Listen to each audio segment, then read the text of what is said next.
آزاد کشمیر کے حوالے سے پچھلے 4-5 دن سے جو حالات بڑے کشیدہ تھے،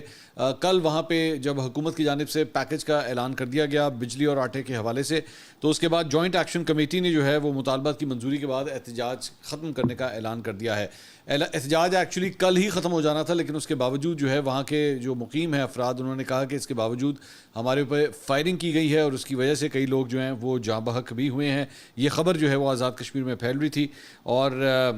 لیکن بہرحال اب جو ہے وہ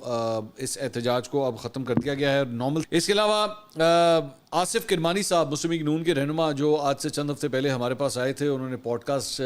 میں بیٹھے تھے اور مسلم لیگ نون سے اپنی جو ناراضگی تھی، خاص طور پہ نواز شریف صاحب سے یا شہباز شریف صاحب سے جو گلے شکوے تھے، وہ انہوں نے اس کا اظہار کیا تھا۔ تو نیوز آصف کرمانی صاحب نے جو ہے وہ ایک ٹویٹ کیا ہے، کالے ڈالے تو آپ نے بہت سنے ہوں گے، اب سفید ڈالے بھی مارکیٹ میں آ گئے ہیں۔